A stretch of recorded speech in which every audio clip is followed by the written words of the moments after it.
Slide up to the rough-hewn table friend, the one perpetually sticky with spilled ale and bad decisions, and let the last embers of the hearth cast shaky shadows on the warped floorboards. Outside, the wind rattles a wooden shutter so loose it could pass for a drum. But inside the tavern, the only rhythm that matters is a pair of carved bone cubes tumbling across scratched oak. One clacks to a halt against your mug, the other spins, teasing, before collapsing on a forlorn single pip that might as well be a funeral bell. A chorus of groans ripples around the bench, pockets are upended in desperation, and somewhere in the back a minstrel sees an opening to nudge his hat a little closer for coins that no one can spare. Welcome to the secret, sweaty heart of medieval gambling, where fortunes the size of a cobbler's yearly wages can evaporate in the blink of a die, where reputations born under banners on battlefields die under candle-smoked rafters, and where the house is never a stone building, but a grinning stranger who pockets your hopes. What made dice so irresistible? Start with portability. 2 knuckle bones, or later, cubes of antler or lead, fit in any pouch. No board required, no written rules to memorize, just Lux teas and the soft promise of doubling your coin. Add alcohol, long dark winters, and the monotony of feudal hierarchy, and you have the medieval equivalent of a glowing slot machine whispering from every smoky corner. Cheating was so rampant that by the 13th century, English law distinguished between honest dice, statutory, lawful, forthright bones, and barred or flatted dice. Caught with the latter, a gambler could be pilloried, which meant a day standing in a wooden frame while townsfolk practiced their vegetable-hurling aim.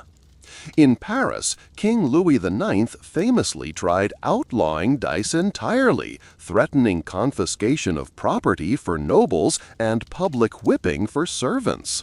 The edict survived all of 3 months before his own courtiers were rolling bones behind arras tapestries at court banquets. Power always loves its loopholes. While kings issued proclamations, local tavern keepers enacted their own code. Lose more than you could pay, and you might be forced to sign an IOU scrawled with ink thick as tar. Fail to honor it, and the inn's burly ostler would collect collateral, your boots maybe, or your one good cloak, before politely suggesting you sleep in the stable loft next to a donkey with digestive issues.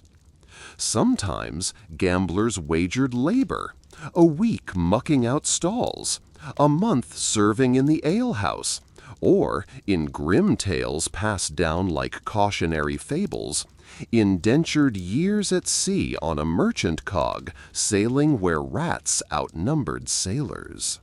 Yet the most spectacular collapses belonged to knights, because knights owned something even more seductive than coin: horses. War horses were status symbols with hooves, worth 10 times a plowman's annual income. Losing one over dice didn't just bankrupt you, it amputated your social standing. Chroniclers recount the tournament of Lagny-sur-Marne, 1262, where Sir Ansel de Roche gambled away his destrier before the joust. He was forced to compete on a spavined mule, armor clanking like pots on a peddler's cart, while the crowd laughed themselves hoarse. His opponent unhorsed him in seconds. Restoration of honor required years of penance and gifts to the local abbey, gifts purchased, ironically, with coin borrowed from the very gambler who won the horse. House always wins. Speaking of houses, dice had a favorite, hazard. If you've played modern craps, imagine its ancient, unregulated ancestor, stripped of slick felt tables and packed with superstitions. 2 dice, a caster announcing a main, then a frenzy of side bets shouted by loafers who'd sell their last crust for a lucky streak. Hazard was as much theater as game. Spectators slapped rafters to jinx numbers, sang bawdy rhymes to summon sixes, or spat ale for luck. One miscalled throw could turn the room into a brawl, which is why innkeepers removed trestle tables after nightfall. Easier to hose down bloodstains from plain floorboards than polished oak. Of course, hazard had rivals. In Italy, they adored Zara, a variant blessed by higher payouts and an even higher chance of ruin. Zara's mania escalated in ports like Genoa, where sailors with back pay to burn rolled until sunrise, then pawned their earrings. Men wore them for luck at sea, just to chase one more throw. City officials banned Zara within sight of the harbor, so players moved into wine cellars, kneeling between barrels that reeked of vinegar, shaking dice whose kiss marks of lead shone dull in torchlight. Cross the Alps and you'd find German Landsknechts swaggering through market squares with their own favorite, Glücksspiel. These mercenaries were Europe's rock stars, flamboyant slashed sleeves, doublets brighter than summer markets. And they gambled with the same brashness they wielded pikes. Losers in Glücksspiel often forfeited the striped feathers pluming their hats. Wander any battlefield camp and you'd see plucked lids stacked like broken pride outside a gaming tent. More than one chronicler notes Landsknechts selling their prized Zweihänder swords to buy back feathers, proving vanity outranks practicality every time. Yet dice weren't just the province of rowdy soldiers and ale-soaked peasants. Behind palace walls, ladies of noble birth rolled ivory cubes painted with gold numerals, betting embroidered gloves or strings of glass beads. Court etiquette manuals tried to confine such games to Twelfth Night revels or Shrove Tuesday frolics, but diaries of ladies-in-waiting hint that clandestine rounds surfaced whenever boredom gnawed. One Valencian duchess lost a brooch so precious it contained a relic chip of St. Agatha's fingernail. To avoid scandal, she swapped the relic for a pebble before surrendering it, then commissioned a new reliquary after hawking her falconry hood to pay a jeweler. No relic, no foul, unless you count the saint rolling her spectral eyes. With stakes so high, you'd think reputational fear might curb enthusiasm. It didn't. But another fear sometimes did: divine wrath. Medieval sermons hammered the notion that dice, with their unpredictable fall, were tools of the devil. The most infamous tale involved Roman soldiers casting lots for Christ's garment beneath the crucifix, an imagined scene seized upon by preachers as proof that dice belonged in hell's toolkit. Carvings on cathedral portals occasionally showed demons guiding the cubes. When a gambler's luck turned sour, he'd whisper a prayer to St. Catherine or St. Bernard, slip a pilgrimage badge into his purse, and roll again. Superstition piled atop superstition. Avoid gambling under a waning moon. Never roll with your left hand. Always spit over your shoulder before calling ace-5. And if all else failed, blame an elf. Seriously. Folk belief insisted mischievous sprites could knock dice mid-roll. Blaming unseen beings soothed pride better than admitting you'd been fleeced. Pride, however, was cheap compared to legal penalties.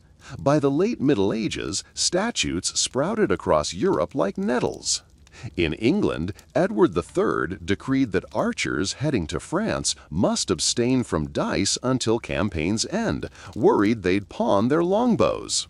In France, Charles VI banned gaming within 30 miles of his moving war camp, a command about as enforceable as ordering rain to stop on Tuesdays.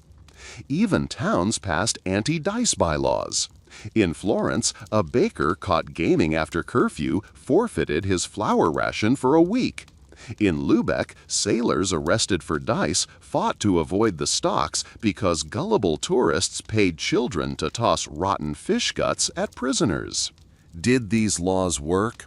Briefly, sometimes, until a tavern owner discovered a loophole. One Hanseatic city allowed dice as long as stakes were objects of minimal worth. Ingenious gamblers bet pairs of gloves, cheap wool scraps, then immediately bought them back from winners with coin under the table. Authorities responded by specifying no gloves. Gamblers pivoted to shoelaces. Regulation chased ingenuity in circles until officials gave up and collected licensing fees instead. You can almost hear the dice laughing. While secular magistrates wrestled with enforcement, the Church deployed spiritual artillery, penance.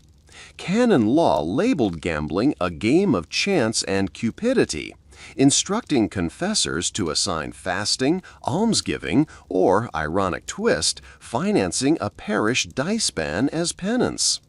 Chroniclers recount one knight in Brittany sentenced to walk barefoot to Santiago de Compostela after squandering his estate.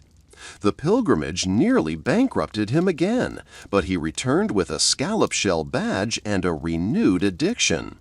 6 months later, he wagered the pilgrimage cloak itself, lost, and wound up borrowing from the local abbess, who charged interest steep enough to make any moneylender blush. Even charity had an angle. Now, let's drag the lantern closer and examine the physical cubes themselves, because their evolution reads like a paranoiac's notebook. Early dice were literal ankle bones, astrogali, from sheep or goats, each with 4 numbered faces. They tumbled oddly, producing streaks that invited suspicion of luck bending.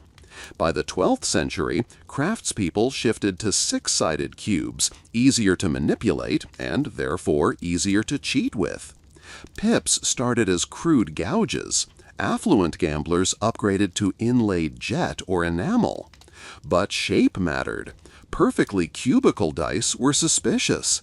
Any gambler worth his wagers preferred slightly irregular corners, which looked handmade and therefore honest. Funny thing, those imperfections subtly favored certain totals. So honesty camouflaged advantage. Medieval logic at its finest. The psychological battlefield surrounding dice was brutal. You never knew if the man opposite you was palming a second set. Watch his sleeve. Does it sag with the weight of substitute bones?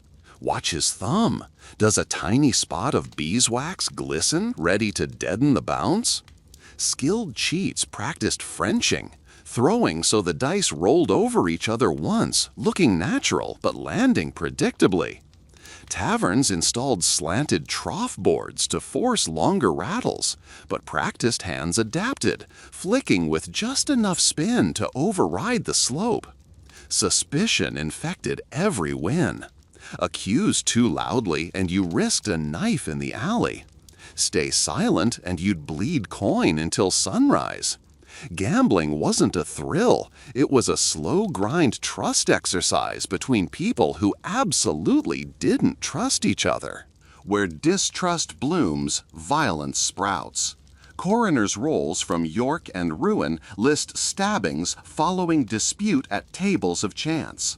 One record names the weapon, a carved cherry wood dice cup with an iron rim, wielded like a mace. Tournaments sometimes erupted into mass brawls when an onlooker cried "loaded." In battle camps, commanders established gaming hours. Lose your temper outside the allotted window and face flogging. Some armies solved the problem by embracing it. The Teutonic Knights paid soldiers in tokens redeemable only after campaign. So dice games circulated tokens, not silver, protecting war chests from midnight catastrophes. Yet catastrophe always found a crack. In 1377, a Flemish textile town defaulted on a loan to its bishop because the burghers' guildmaster lost the repayment fund during a dice binge. The guild tried a cover-up, claiming robbers, but an apprentice squealed under threat of the rack. The bishop excommunicated half the town's council until the debt was repaid with interest. Local chroniclers mark that year as the season of silent looms. Hundreds unemployed because dice whispered louder than prudence. Individual ruin could morph into communal disaster. Manor court rolls from Norfolk reveal peasants mortgaging strips of arable land to neighbors after gambling losses. Land fragmentation followed, yields dropped, and winter hunger stalked hamlets whose soil once fed them. One moralizing monk wrote, "Where dice fall, the plow falters." He wasn't exaggerating. Subsistence economies have no buffer for a farmer who wagers seed grain and rolls poorly. Women suffered collateral damage even when absent from the table. A chronic complaint in ecclesiastical courts. Husbands pawning wives' dowry jewels to cover debts. Canon lawyers debated whether such pledges were valid. Most ruled no, but retrieving a necklace required fees the couple couldn't spare.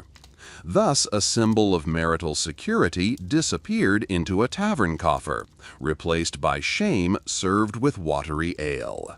And then we arrive at the darkest forfeit of all, self. Debtors' prisons hovered over gamblers like carrion crows. Fail to pay, and you might spend winter in a stone cell whose only view was a slit barely wide enough for frost-bitten daylight. Inside those walls, dice sometimes clattered still. Prisoners gambled for scraps. That's how incorrigible the itch was. Listen.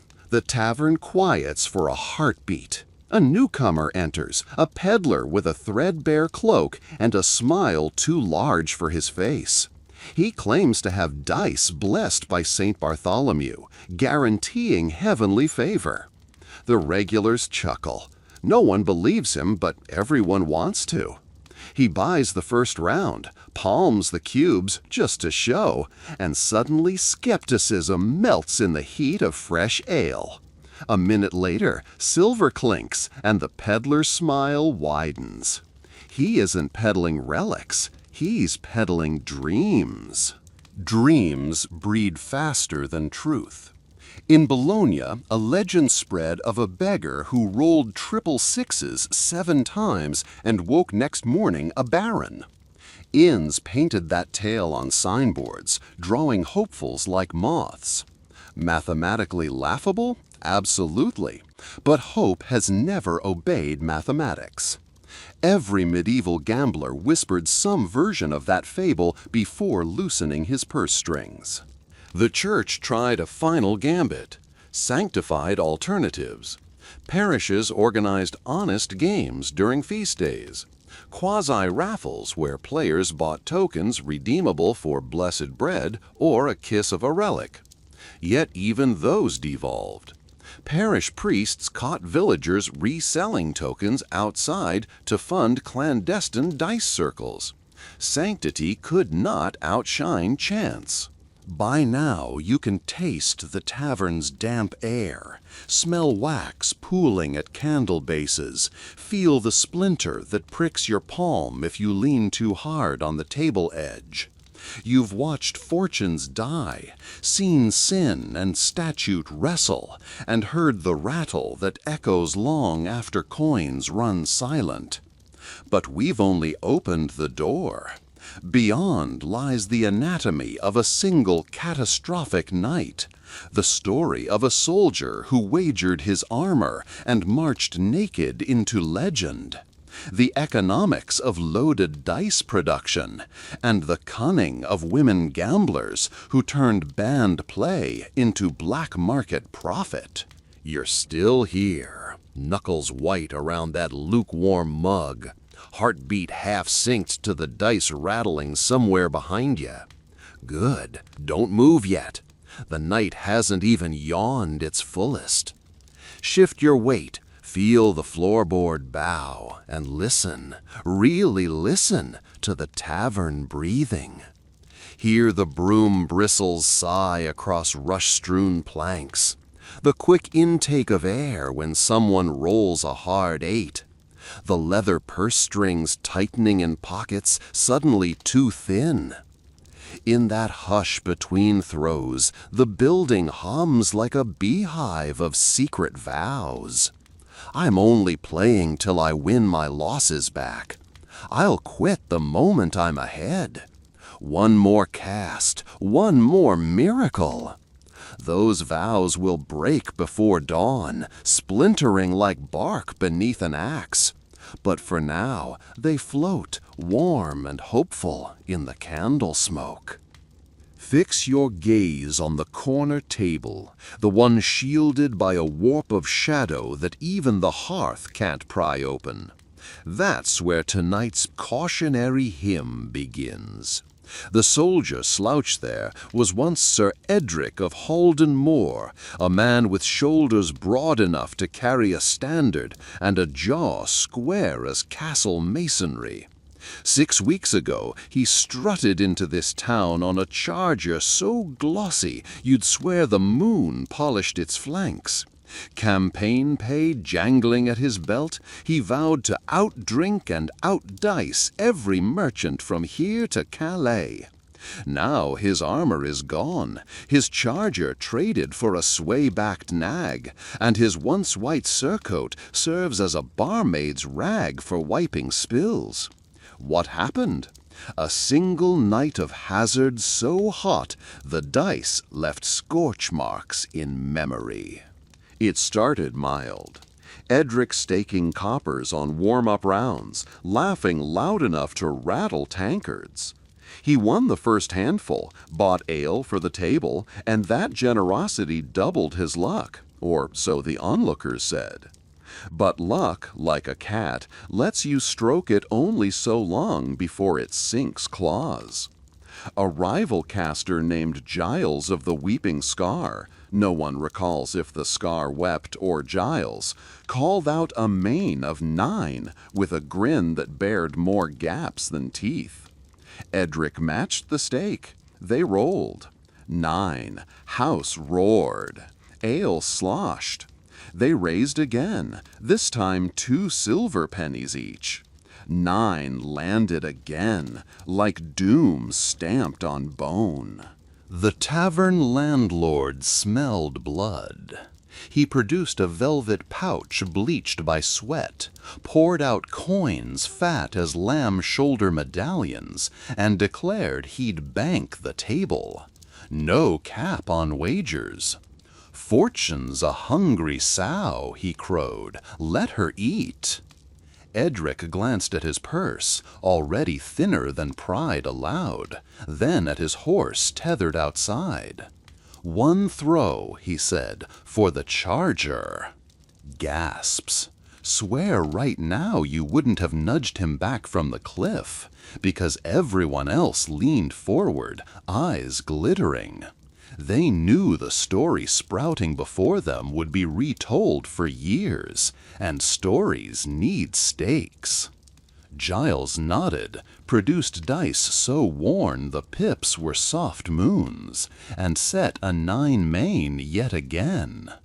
Edric's hand trembled as he rolled. 2 and 5, sept, a losing toss by hazard's cruel arithmetic. Gleeful moans erupted. Giles claimed the reins. You'd think losing a war horse would snap a man lucid. Not Edric. Gone was the armor anyway. Might as well chase the saddle. He borrowed coin, at aching interest, from a grizzled crossbowman, promising spoils from his next campaign. Wagered again, lost again. By dawn, he'd signed away his future shares of plunder, his half of a manor back in Halden Moor, even the signet ring proof of that inheritance. When first light seeped through shutter cracks, Sir Edric looked less knight than scarecrow. No coin, no mount, no mail. Just a man shaped by regret, crumpled like parchment, kissed by wax. His spiral rippled outward. Without armor, he couldn't fulfill his feudal levy, so his lord fined him. Lacking a horse, he marched on foot, arriving late to muster and earning another penalty. Debt layered over debt until the crossbowman, remember the loan, petitioned the lord for repayment in kind. 2 seasons later, Edric was mucking stalls on the crossbowman's patch of earth, shift after shift, while pigeons roosted in lance racks that once bristled with polished steel. That's how dice eat men whole, not with one bite, but a slow gnawing until bone shows. Slide your eyes away. His humiliation is fresh and staring hurts. Instead, follow the server weaving through benches with a bucket of stale washwater. See the tiny leather bag cinched at her belt? It isn't coin, it's dice. Her name's Birth, and by day she scrubs trenchers. But come midnight, she becomes Lady Knuckles, undefeated queen of raffle, a quick roll game popular with kitchen staff because you can hide the cup the instant a reeve storms in. Winnings are modest, bits of bread, chicken bones, maybe a copper half-farthing. But Birth hoards them like jewels, for she plans to buy freedom from her service contract. Is freedom a realistic prize? Hardly. Yet hope props her eyelids open long after curfew, counting each chipped coin as one rung on a ladder she prays isn't nailed to the wall. Women gamblers thrived in liminal spaces like kitchens, laundries, brothels. Officially, civic edicts targeted all men of base occupation, conveniently misgendering half the culprits. That oversight let women hustle coin in relative shadow, and hustling they did. Records from Bruges list women fined for running clandestine dice rooms in bathhouses. Investigators confiscated purses containing needles, thread, and loaded dice whittled from goose quills and weighted with lead filings. Authorities scratched their wigs. How do you outlaw a pastime when the accused can hide contraband in a sewing kit? Not that women faced lesser danger. If caught, they endured the cucking stool, a humiliating dunking in river water so cold it burned. Worse, if they'd fleeced the wrong pilgrim or soldier, retribution could be lethal. A chronicle from Toulouse describes 3 laundresses found weighted with stones in the canal, rumor being they won at hazard more than the sergeants would stand. Gambling's blade cuts both genders, and it never cares whose hand grips the hilt. We can't linger in the tavern forever. Come, push open the creaking door and step into the drizzle-glossed alley where a different racket echoes. Down here, under the archway of the Tanner's Guild House, artisans are busy producing tomorrow's disasters. See the workbench lit by a single oil lamp? A craftsman named Aldrich files tiny grooves into cubes of stag antler.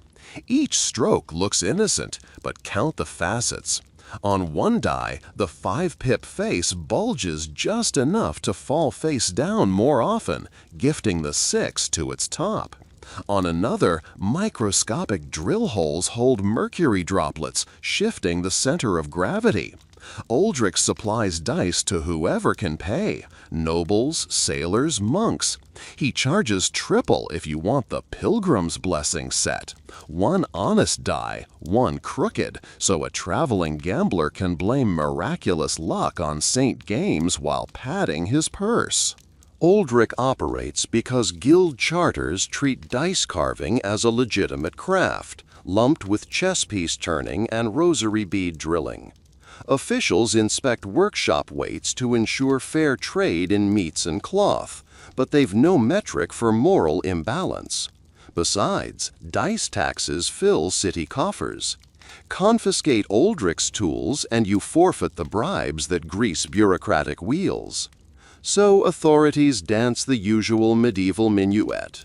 condemnation in sermons, winks in practice.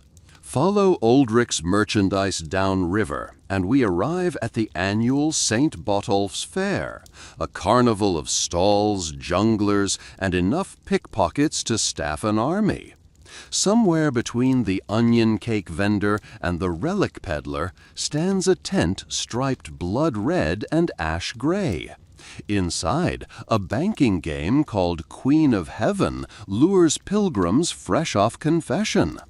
Players place coins on icons painted on a felt board: Virgin Mary, John the Baptist, the Magi. The dealer, who bills himself as Brother Felix, though no monastery will claim him, throws 3 dice into a wooden bowl. Combinations of 11s rewards those who wagered on Mary. Anything under 7 means Brother Felix pockets the lot for charity. The irony bleeds so thick it stains the felt. Last year, the bishop tried shutting the tent. This year, he sold it a license instead. Half the takings go toward repairing the cathedral roof, riddled with holes so large sparrows dive-bomb the altar. Who says vice can't subsidize virtue? But every fair spawns its darker twin at dusk. Beyond the torchlit lanes, there's a ring of wagons where laws cease to matter, and the stakes leap from silver to flesh. Here gamblers bet indenture papers, promising seasons of servitude if the dice decree. A page boy from York lost 5 years of his life last Michaelmas. Now he serves a wool baron who treats him worse than the footstool he polishes. Try appealing to the sheriff. He'll waive the signed pledge, call it lawful contract, and fine you for wasting his time. Dice don't just rearrange money, they rearrange people, shuffling them like counters on the great feudal board. Ready for a colder wind? Let's march to the siege lines outside Acre, year of our Lord 1191. The Crusader camp resembles a shanty city. Striped pavilions, cook fires coughing black, donkey trains braying. Somewhere near the ale barrels sits a wooden crate turned gaming table. 3 Norman sergeants rattle dice while Greek sutlers trade bets on the side. Arrows whistle overhead now and then, but the men barely flinch. War breeds boredom. Dice slaughter boredom. That's why commanders hate gambling. It steals vigilance. King Richard issued an ordinance. No knight may throw more than 20 shillings in a day. Lower ranks, no more than a halfpenny. Penalty for breach? Flogging or forfeiture of horse and armor. Yet on this very evening, a squire named Michel of Bayeux stakes 2 marks, nearly a year's pay. He swears it's to double the ransom he'll need once Acre falls. Dice tumble, pips glare 6-6, boxcars, and Michel's face drains like punctured wineskin. When the patrol discovers his breach, they seize his chainmail and send him to the trenches unarmored. Next skirmish, an arrow finds him. In the tally of battlefield deaths, nobody lists dice as cause. But make no mistake, bones killed him before steel did. The church learned to exploit that very cause and effect. Certain orders offered fraternal insurance. Pay a tithe, vow to quit gambling, and monks would pray for your soul and compensate your family if you died destitute. But relapse voided the policy. Monasteries grew fat on tithes, while gamblers, desperate for absolution after each relapse, paid over and over. Sin as subscription model, holy ingenuity. Back in towns, secular lenders caught the scent. Lombard bankers extended credit lines tailored for ludus alea, games of dice. Interest? 2% per week. Default allowed lenders to confiscate not just property, but earnings of future craft. meaning your next year's carpentry wages belong to them. Courts upheld it. After all, a contract sealed before witnesses and occasionally lubricated with coin slid to the bailiff bore sacrosanct weight. Thus did dice forge invisible manacles, locking carpenters to benches, bakers to ovens, until interest was quenched, a near impossibility at those rates. Just when you think the spiral can't tighten further, let's open the door marked Plague Years. 1348, Black Death scythes Europe. Parish cemeteries fill faster than priests can consecrate ground. You'd expect gambling to wane under such dread. Instead, it surges. Confraternities host plague pots, giant hazard tournaments promising the entire purse to the last survivor. Literally, the one participant alive after the rest succumb. Players, half mad with terror, see it as a macabre life insurance for their heirs. Chronicle of Siena records a baker's daughter winning 200 florins posthumously. The steward handed the coins to her bewildered grandmother beside a fresh grave. Dice became a way to bargain with death. If I can't cheat disease, maybe I can cheat poverty that follows. That mindset birthed new superstitions. Gamblers carried sprigs of wormwood, believed to ward plague, binding them to dice cups with red thread. Red for blood spared, they muttered. Load of nonsense, but hope is a stubborn weed. When plague ebbed, the habits remained. To this day, some back-alley dice leagues in Prague still knot red thread around cups. Descendants of dread long faded. Shift the lantern. Our breath fogs in this memory hall, and there's one more door. The courtroom of Master Roland, Royal Accountant, London, 1402. Roland audits city revenues and discovers a curious deficit in alehouse licensing fees.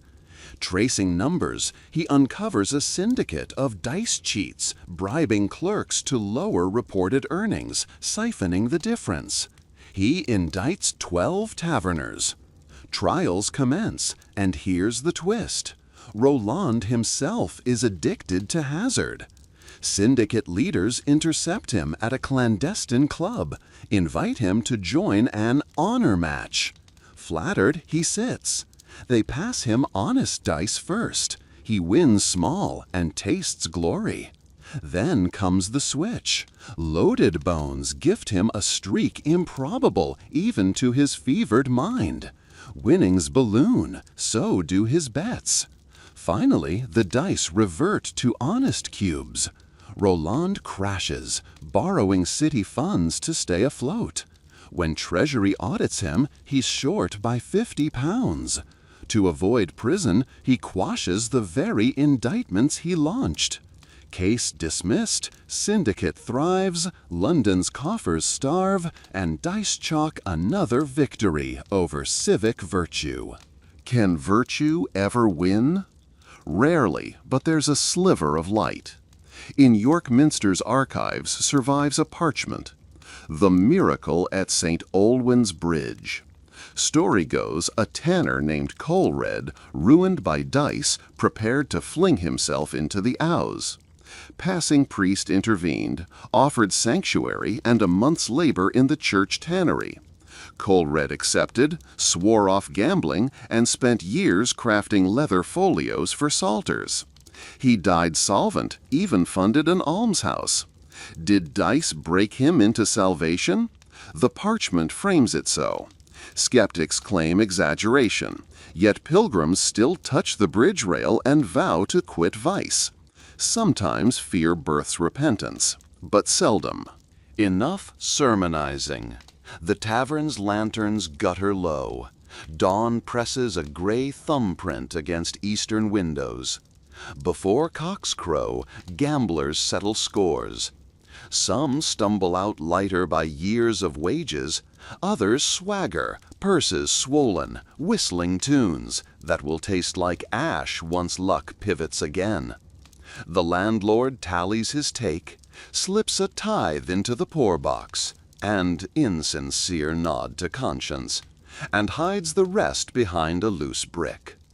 Somewhere a monk drafting tomorrow's homily will rail the dice are devil's bones. Meanwhile, those bones rattle on, indifferent, as eternal as human appetite. Your mug is empty, but your mind whirs like the dice cup shaken an hour too long. You know now the stakes stretch far beyond coins. Land lost, vows shattered, bodies broken, reputations scorched, communities starved. And still, against all sense, the clatter lures. Because chance is a siren song older than any law, and every era writes its own chorus. Step outside before the sun finishes prying the sky open, and you'll smell the smoke of yesterday's wagers burning. The sheriff's porter has lit a trash fire in the square, feeding it scraps of wax-sealed contracts, pawn tickets inked in tremulous hands, and a few stiffened dice cups confiscated after last night's raids. Ash twirls upward like exhausted moths. Somewhere in that gray spiral lies a whole man's fortune, now nothing but soot and a cautionary scent. Don't linger too close. The smoke carries rumors, and rumors, like plague, cling to anyone breathing in the wrong direction. Turn left and follow the cobbles toward the Guildhall steps. There, beneath a banner depicting Saint Eligius, patron of honest metalworkers, which is comedic timing at its finest, officials are setting up for the weekly Pledge Mart, the public auction of forfeited goods. All through the damp dawn, they haul out spoils of dice, dented cuirasses, tarnished chalices, bolts of wool that once belonged to merchants too confident in their knack for reading the bones. Each time the clerk lifts an item, he recites the same hollow creed, recovered in lawful seizure after games of chance held without license. Nobody bothers pretending they care about legality. They're here for discounts. Bystanders bid with the same fever that ruined the previous owners, and so the carousel of loss keeps spinning, tinny music of despair turning the baton. You edge nearer as a boy, no older than 12, shuffles onto the platform gripping a lute. The clerk announces, "Instrument pledged by one Raphael Pinnabel, minstrel, absent from town pending payment of debt." Translation: Raphael skipped at cockcrow after losing a fortnight's hire, leaving his livelihood behind. The lute's neck is chipped, but the body still resonates when the clerk raps it. Someone offers 2 pennies, another counters with a hunk of salt pork, and in moments the lute is gone, claimed by a brewer who will hang it on his tavern wall as decor. Music muted by dice, repurposed as ornament. Remember that image. You'll see variations everywhere. Talents transformed into trophies, possibilities shelved like curiosities because a pair of cubes decided so.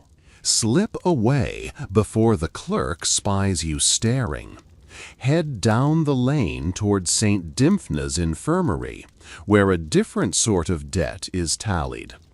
The nuns there keep records of every patient admitted for bruises, knife cuts, or head wounds attributed to gaming disagreements. Flipping through last month's parchment, you'd find 31 entries, each listing cause of injury as tersely as a butcher's ledger. Miller's apprentice, jaw broken, struck by tankard after double sixes dispute. Falconer, stab to thigh, refused to cover dice after cast. Cooper's widow, scalp laceration, objected to rigged knuckle bones. Violence isn't an accident, it's baked into the math. Whenever random chance decides livelihoods, the losers search for explanation, and the easiest one is the fist. Sister Amalia, who has set more noses than a barber surgeon, jokes that she should carve pips on her splints, one for each fool who thinks luck comes free. Cross the courtyard to the dormitory block and you'll witness another consequence, the corridor of quiet pledges. Beds lined with paupers, lips moving silently as they bargain with God. Let me win once, just once, and I'll never cast again. They press rosaries to their chests, unaware some beads are carved from the same boxwood as dice, cousins in the grain. Faith and gambling share craftsmen more often than theologians care to note. Keep walking. Gravity pulls you downhill toward the river docks where ships of the Hanseatic League unload crates of Riga hemp and Polish salt. Stevedores whistle sea shanties, but listen closer, and the rhythm carries the staccato of dice cups. These sailors have invented a rolling chant that masks the clicks. Maritime law is murkier than land codes, so captains issue their own edicts. Some forbid play outright. Others skim a percentage of every pot, turning holds into floating casinos. On the Gunter Recca, a cog moored at berth 7, the quartermaster runs nightly games called Devil's Knuckles. Entry fee 1 thaler or a personal keepsake of equal weight. The pot swells until landfall, then explodes into a single showdown. Last voyage, a deckhand named Torje staked his baptismal spoon, the only silver his mother ever touched, and lost to the first mate's flush of lucky 11s. When Torje stepped onto dock, he felt lighter, yes, but not free. His mother's disappointment followed, like a gull shadowing the mast. Talk to him now, and he'll tell you the wind sounds eerily like dice rattling down a hull, an omen reminding him what the North Sea already knew: luck ebbs faster than tide. While we haunt maritime alleys, bend your ear to Constantinople's Golden Horn. Venetian traders bring more than silk. They carried glass dice with pips fused in dazzling crimson. Locals nickname them bloodstones, convinced the color ensures victory. In truth, the shading hides microscopic bubbles that skew balance. Venetian glassmakers discovered the trick by accident. Lead oxide settled unevenly in the molten brew. But they marketed imperfection as celestial blessing. Pilgrims to the Holy Sepulchre snatch them up before marching east, certain St. George tips the cubes. Somewhere between Jaffa and Jerusalem, the illusion shatters, usually alongside a friendship. In the margin of a Crusader diary, I write this with fingers swollen from fight over false dice, yet the red is fair to look upon. Beauty blinds, dice grin wider. Shift now to an academic cloister, the Studium Genere at Bologna. Scholars there copy Roman legal codes, but after Vespers they huddle beneath colonnades, wagering on citations instead of pips. Who can quote Gratian most accurately wins the coins. They call it scholar's hazard. The faculty tries to ban dice, so students craft parchment cubes inked with minuscule glosses. From afar, they look like study aids. When proctors pass, conversation pivots to jurisprudence. Once footsteps fade, the parchment bones fly again. Even the ivory towers echo with bone clack, because intelligence doesn't vaccinate against compulsion. It merely teaches subtler disguises. Speaking of disguise, we must visit Widow Margot's bathhouse in Paris. Officially, it offers steam, willow bark soaks, and combing services. Unofficially, each curtained booth hides a miniature gaming den. Patrons slip in naked, purses hung on hooks beyond reach, rendering theft moot. They dice for tokens first, redeemable for wine. Soon wine blurs judgment, tokens blur into pledges, pledges become IOUs signed with damp fingertips. Margot herself keeps ledgers in waterproof wax tablets. Every fortnight she dispatches runners to collect interest. If debtors protest, she waves the ledger before the provost. Just business. Public morals committees twice tried shuttering her doors, only to discover city councilors among her clientele. The bathhouse steams on, proof that when water and vice share a roof, the righteous will sweat hardest. By now you're wondering, did anyone fight back? Indeed. Enter King Louis IX of France, Saint Louis, who in 1254 decreed a sweeping ban on gambling within his realm.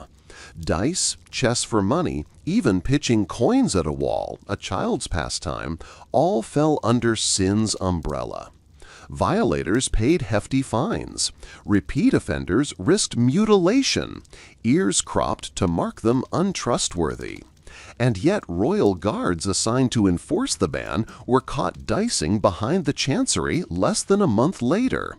The king's chancellor noted grimly, "The bones obey no scepter." The edict survived on parchment, but perished in practice, a monument to the futility of outlawing desire. Some rulers tried a different tactic: monopolize the urge. The Doge of Venice licensed only 2 legal gaming houses, ridotti, and taxed them mercilessly. Entrance required masks, ostensibly to preserve noble anonymity, actually to lure commoners who relished rubbing elbows with disguised elites. Revenue poured into canals, funding marble facades and maritime wars. Venetians joked they could measure empire's expansion in lost florins. Criticize them if you wish, but their pragmatism still funds modern municipalities. Today's lotteries trace lineage to Venetian ridotti, proof that the house always wins once the house becomes the state. Let's pry open one such proto-lottery, Sienna's Cross of Fortune, circa 1376. Citizens bought tiles painted with biblical scenes. A priest drew lots beneath the town's striped campanile. Proceeds repaired walls, while winners collected silver bowls. Harmless, right? Not when gamblers began buying tiles on credit, anticipating windfalls. A baker borrowed from moneylenders at 60% interest, confident St. Sebastian would favor tile 42. The tile drawn? Number 7, Jonah and the Whale. Symbolic indeed, for debt swallowed him whole. Lenders seized his ovens, neighbors starved for bread. City imported flour at triple cost. One lottery ticket, many victims. Rolls of town council minutes show sharp spikes in liens after every draw. Paper bones replaced ivory, but struck with identical force. At this point, you may suspect all roads of ruin lead through dice. Yet chance occasionally deals an unexpected mercy, as in the tale of Brother Adelmo, a Benedictine scribe stationed at Cluny. Renowned for luminous illuminations, he also harbored a secret addiction to knuckle bones, a simpler cousin of dice using sheep ankle joints. During Lent, monks abstained from meat. Adelmo confiscated the knuckles destined for soup, sanding them smooth and carving pips in moonlit silence. One stormy night, he lost the Abbey's wax reserve in a clandestine match. Without wax, Easter candles would burn low, liturgy dimmed. Racked by guilt, he begged forgiveness at the abbot's feet. The abbot, versed in scripture and pragmatism, tasked him with illustrating a new psalter on the wages of sin. For 12 weeks, Adelmo painted demons clutching dice, saints trampling cups, Christ casting lots for mankind.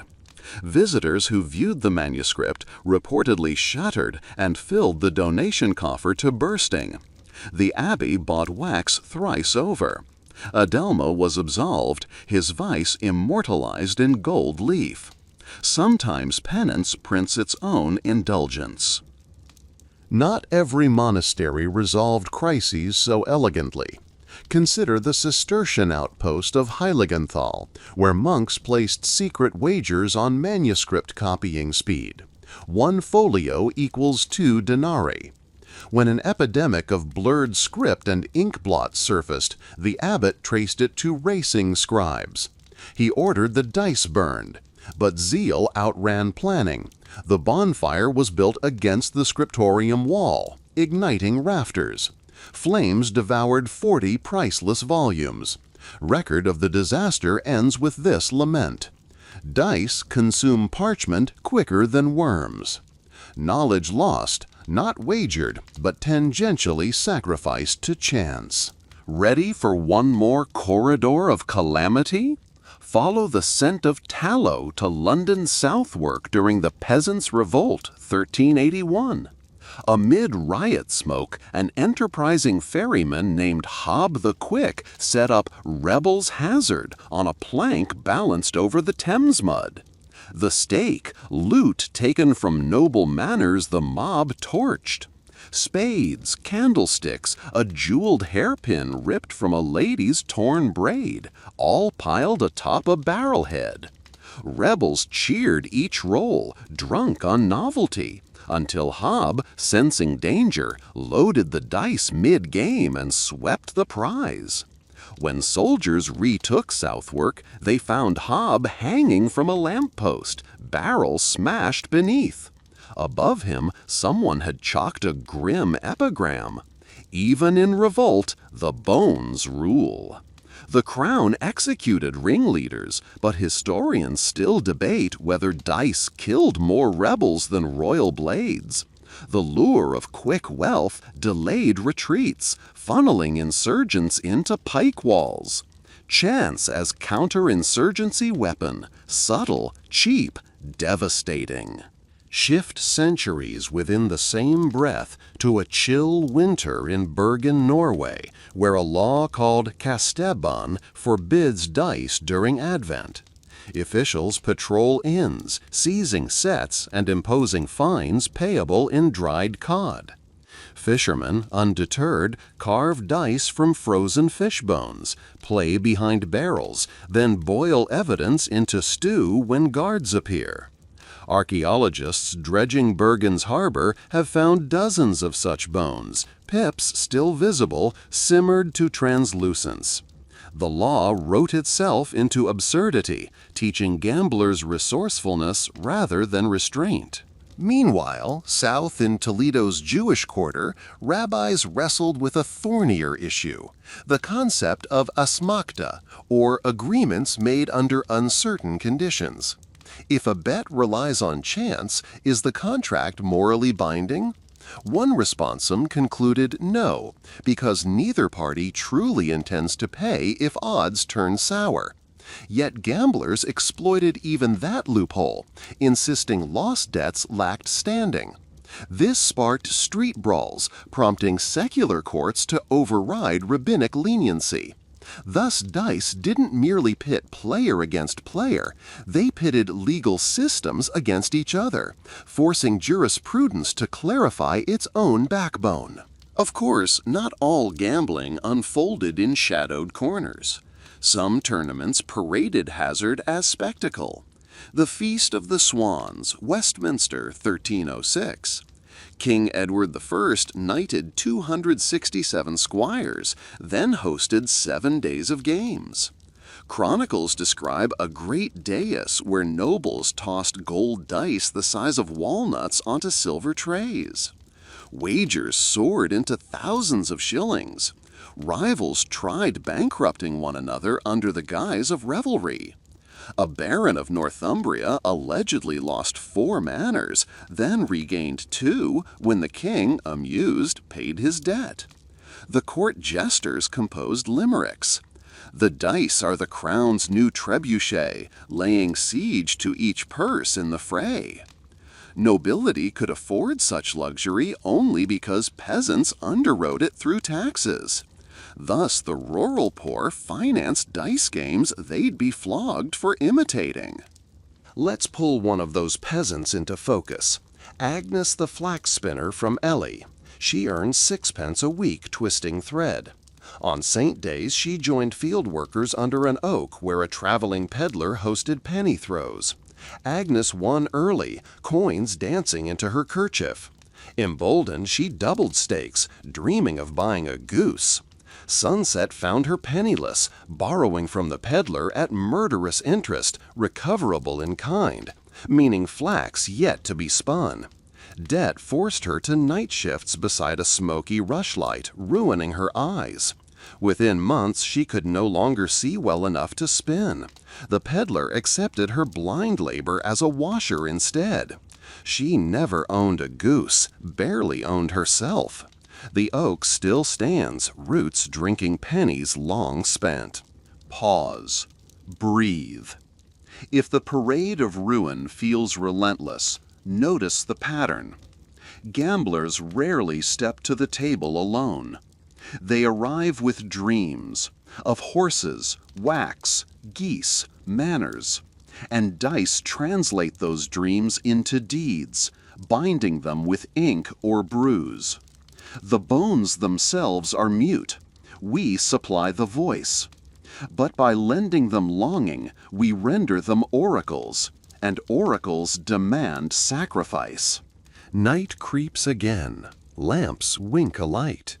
In a shoemaker's loft, apprentices gather for Shut the Box, slapping shutters numbered 1 through 9 as dice dictate.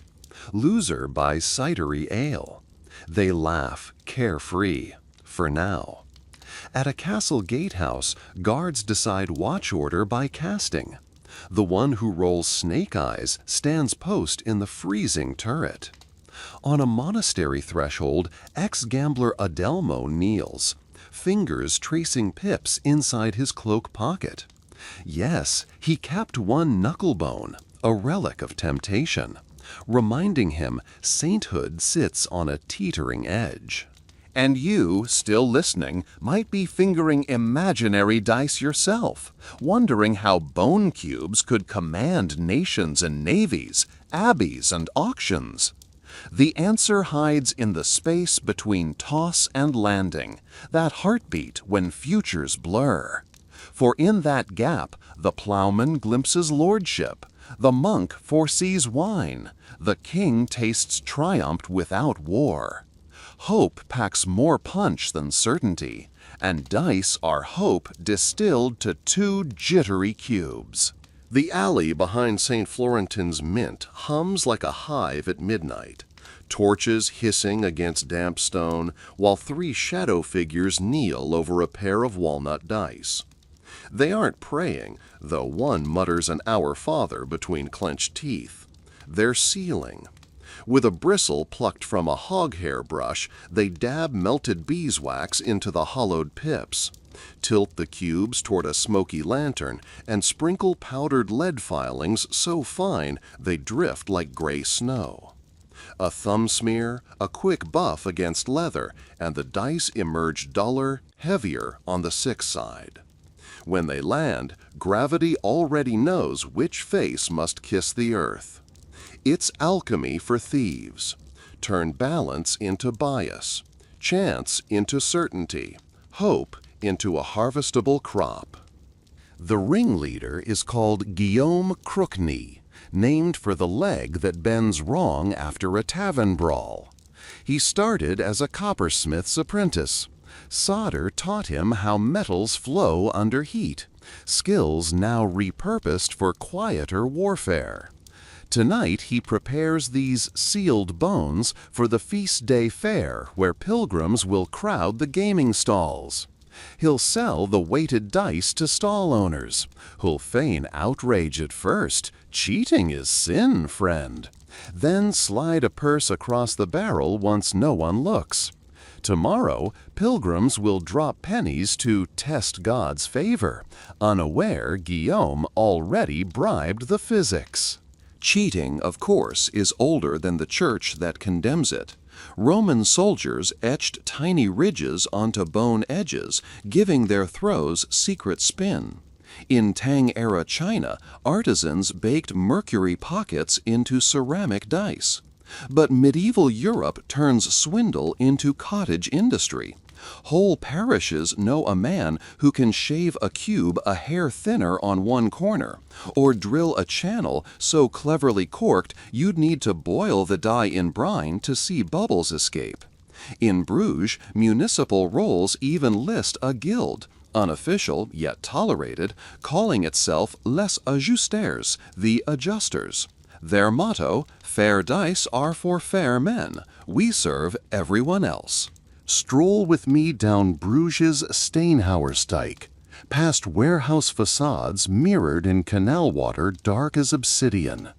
Inside number 23, behind bales of Flemish broadcloth, the Adjusters run a clandestine academy. Tuition, 10 florins and a solemn promise never to name instructors under torture. First years practice carving pips with sturgeon bone needles. Second years learn metallurgy, tin versus lead ratios for perfect heft. Final years master the deadliest craft, rigged themes disguised as miracles. Example, the Pilgrim's Pair, dice that roll 7 every time you invoke St. James aloud. Traders carry them along the Camino, fleecing companions under the halo of piety. When exposed, they blame blasphemy on the same saint. Absolution, 2 churches down the road. Why do city councils tolerate such skullduggery? Because taxes follow fraud like rats chasing grain. Stall owners caught using weighted bones must pay fines, and fines underwrite bridges, quay repairs, even orphan bread. In Siena, treasury ledgers from 1342 show a strange column pro lude dado, proceeds from dice offenses, out-earning salt tariffs that year. One chronicler writes with dry wit, "Our aqueduct flows thanks to crooked cubes. Morality bends when civic fountains run dry." Yet for every municipality content to skim coin, there's a bishop ready to wage holy war on loaded dice. Enter Bishop Wolfram of Cambrai, a man whose sermons could curdle milk. In 1289, he vowed to purge games of Lucifer's thumbprint. He hired scholars from the nascent University of Paris, where fascination with Euclid met contempt for vice, to test dice in cathedral cloisters. Scholars dropped each pair 1,000 times onto slate, charting results in wax tablets. When outliers appeared, Wolfram's guards seized the vendors' stalls, melted the dice in public braziers, and poured molten lead into molds shaped like devil's heads. Spectacle accomplished. But knowledge breeds unintended offspring. Among those Paris scholars stood a Pisan expatriate, Leonardo, better remembered centuries later by his nickname Fibonacci. He came not to moralize, but to count. Observing the bishop's statisticians, he glimpsed patterns, frequency clusters, predictable skews. After hours, he borrowed lawful dice and experimented. If one die favors 6 by just a breath, how does that ripple through triple throws? From those playtests grew a treatise, Liber Ludus, the Book of Play, now lost except for fragments quoted in merchant manuals. In it, Fibonacci framed probability not as the devil's glaze, but as a merchant's compass. If you know the house edge hidden within imperfect dice, you can hedge stakes, buy futures in wool shipments, even price maritime insurance. Word leaked like wine through wicker. Bankers of Lucca paid dearly for copies, applying its arithmetic to bills of exchange. Suddenly, a practice born to exploit wishful pilgrims reshaped finance from Bruges to Barcelona. It's one of history's black ironies. Bishop seeks to destroy vice, ends up fertilizing stock markets. Every time modern investors model risk curves, they echo the hush of cathedral cloisters where cursed dice tumbled on slate. Follow that thread to Florence, 1363. The Medici Bank funds a grand polio race but fears ruin if the favorite horse breaks a leg. They consult Maestro Arrigo, a student of Liber Ludus, who calculates premiums using dice-based odds. He charges 1% of wager volume to insure against upset. When a thunderclap spooks the favorite and an underdog wins, bettors still collect. Arrigo pays out from pooled premiums and records a modest profit. Thus, Europe's first documented bookmaker's hedge, seeded by weighted dice, blossomed into global insurance. Not everyone applauds. Dominican preacher Fra Girolamo of Padua condemns number witches who use pagan maths to sanctify gaming. From pulpits, he waves a die split open to reveal wax cavity, cries, "See the hollow heart of greed." Crowds gasp. Some repent, but most lean closer, curious. Show them a snake, and they'll crave a taste of venom. While theology debates, everyday swindlers innovate. They birth the end swap, a conjurer's flourish where fair dice are displayed, then palmed for loaded twins mid-rattle. Sleight-of-hand schools pop up behind minstrel stages. One manual, De Volucribus Manus, on the birds of the hand, details 30 swaps. From the dove, simple tuck and roll, to the phoenix, dice appear to flame, replaced by cooled rigged pair. Copyists blacklist the book, which only boosts demand. Slipping into tavern gloom, imagine a match in full swing. The board is an overturned wine crate.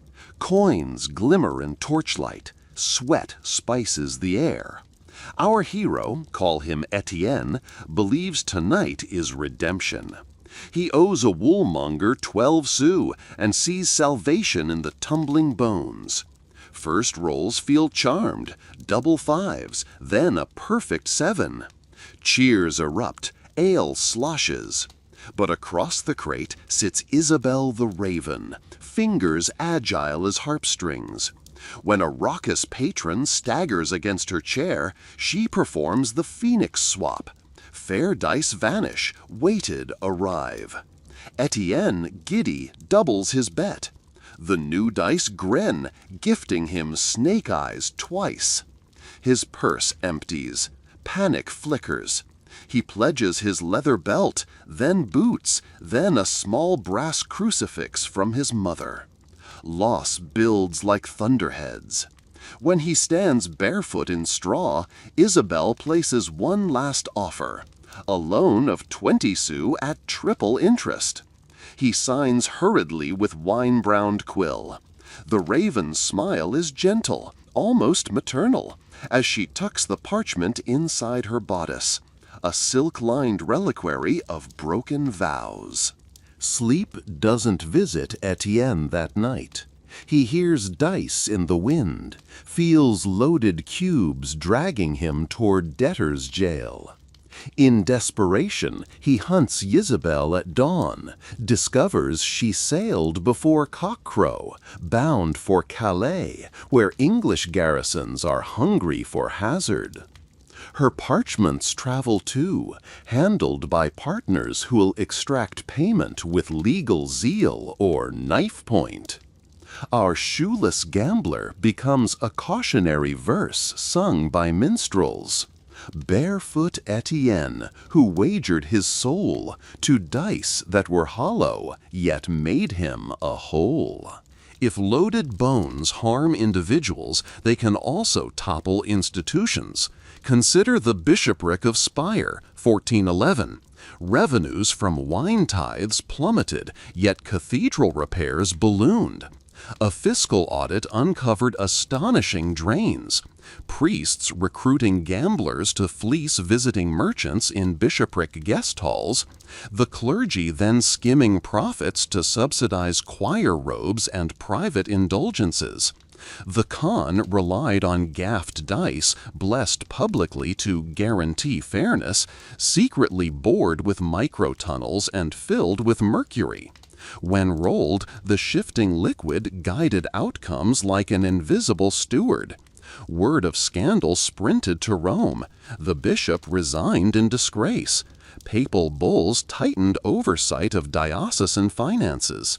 One cardinal remarked, half in jest, "We must tax sin, not commit it."